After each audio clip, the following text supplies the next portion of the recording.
Bismillahirrahmanirrahim. Assalamualaikum warahmatullahi wabarakatuh.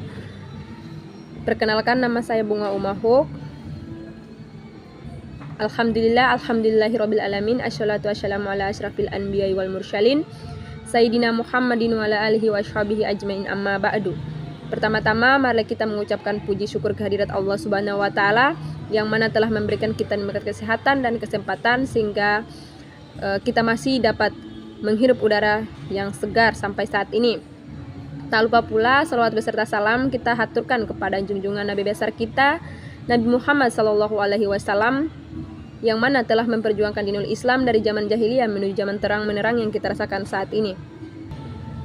Oke, baik, pada kesempatan kali ini tak lupa pula saya wasiatkan kepada diri saya pribadi dan semuanya, marilah kita meningkatkan kualitas iman dan takwa kita, karena iman dan takwa adalah sebaik-baiknya bekal untuk menuju kehidupan di akhirat kelak. Saya di sini akan membahas tentang syirik. Syirik adalah suatu fenomena kemasyarakatan yang muncul akibat jauhnya masyarakat dari ajaran tauhid. Kesalahan mereka dalam memahami ajaran tauhid menghantarkan kepada kesesatan atau kezaliman yang bersangatan atau syirik. Datangnya Islam sebagai agama terakhir dilatar belakangi oleh fenomena ini. Islam diturunkan sebagai agama pencerah. Islam diturunkan sebagai agama pencerah dan hudan bagi setiap manusia. Oleh karena itu, dengan tugas mulia ini, maka ajaran Islam akan mampu membebaskan manusia dari penyembahan berhala dan kembali kepada penyembahan kepada Allah Subhanahu wa taala yang telah menciptakan, memelihara, mendidik, mengembangkan dan mengatur alam ini. Di antara kata-kata yang terdapat dalam Al-Qur'an adalah kata syirik. Kebanyakan manusia di dunia ini bertuhan lebih dari satu. Al-Qur'an menamakan mereka ini musyrik, yaitu orang-orang yang syirik. Kata syirik ini berasal dari syaraka, yang berarti mencampurkan dua atau lebih benda, hal yang tidak sama seolah-olah sama. Syirik dalam arti mempersekutukan Tuhan dengan menjadikan sesuatu sebagai objek pemujaan dan atau tempat menggantungkan harapan dan dambaan, termasuk dalam kategori kufur. Ini karena perbuatan itu mengingkari kemahakuasaan dan kemahasempurnaannya. Berikut adalah penjelasan selengkapnya mengenai apa itu syirik menurut agama Islam.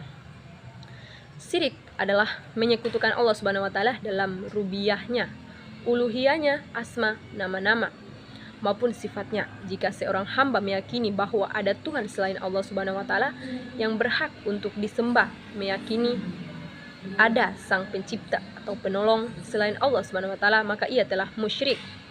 Menurut Ibnu Manjur dalam Lisanul Arabi Darul Ma'aruf 1990, kata syirik berasal dari kata syaraka yang bermakna bersekutu dua orang. Misalnya, seorang berkata asyraka billah, yang artinya bahwa dia sederajat dengan Allah Subhanahu wa taala. Sementara itu, syirik menurut Kamus Besar Bahasa Indonesia atau KBBI berarti menyekutukan Allah Subhanahu wa taala dengan yang lain. Syirik adalah pangkal segala kejahatan dan penyelewangan serta rusaknya pikiran atau tingkah laku. Syirik pada hakikatnya adalah ucapan atau akidah tanpa ilmu. Sebagaimana firman Allah yang berbunyi, sesungguhnya Allah Subhanahu wa taala tidak akan mengampunkan dosa syirik mempersekutukannya atau dengan sesuatu apa jua, dan akan mengampunkan dosa yang lain dari itu bagi sesiapa yang dikehendakinya menurut aturan syariatnya. Dan sesiapa yang mempersekutukan Allah Subhanahu wa taala dengan sesuatu yang lain, maka sesungguhnya ia telah melakukan dosa yang besar. Quran Surah An-Nisa ayat 48. Bahaya syirik, orang yang menyekutukan Allah Subhanahu wa taala disebut musyrik, sedangkan syirik secara istilah adalah anggapan atau iktikad menyekutukan Allah Subhanahu wa taala dengan yang lain, seakan-akan ada yang maha kuasa di samping Allah Subhanahu wa taala. Definisi syirik menggambarkan bahwa syirik adalah menyamakan selain Allah dengan Allah Subhanahu wa taala, seperti berdoa atau meminta pertolongan kepada selain Allah Subhanahu wa taala, namun tetap meminta pertolongan kepada Allah Subhanahu wa taala atau memalingkan bentuk suatu ibadah seperti bernazar, berkorban dan sebagainya kepada selain Allah Subhanahu wa taala. Oleh karena itu, siapa saja menyembah selain Allah Subhanahu wa taala berarti ia menempatkan ibadahnya tidak pada posisinya dan memberikannya kepada yang tidak berhak. Dan ini merupakan kezaliman yang sangat besar. Allah Subhanahu wa taala berfirman dalam Al-Qur'an surah Al-Luqman ayat 13. Dan ingatlah ketika Luqman berkata kepada anaknya di waktu ia memberi pelajaran kepadanya, "Hai anakku, janganlah kamu mempersekutukan Allah, sesungguhnya mempersekutukan Allah adalah benar-benar kezaliman yang besar."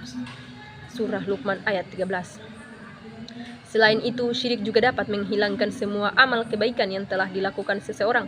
Menurut Muhammad Quraisy Shihab dalam tafsir Al-Misbah, ayat di atas menunjukkan bahwa perbuatan syirik merupakan dosa yang terbesar karena bukti-bukti keesaannya sedemikian gamblang dan jelas terbentang di alam raya, bahkan dalam diri manusia sendiri.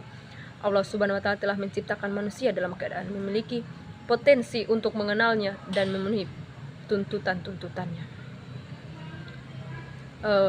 Adapun juga syirik besar atau yang juga disebut syirik akbar atau jali adalah perbuatan yang jelas-jelas menganggap adanya Tuhan selain Allah Subhanahu wa taala dan menjadikan sebagai tandingannya. Adapun juga syirik kecil atau juga dikenal dengan syirik asgar atau khafi adalah perbuatan yang secara tersirat mengandung pengakuan adanya berkuasa selain Allah Subhanahu wa taala. Nah, mungkin itu saja ceramah singkat dari saya.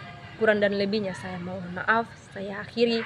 Wallahu muwaffiq ila aqwamit thoriq. Wassalamualaikum warahmatullahi wabarakatuh.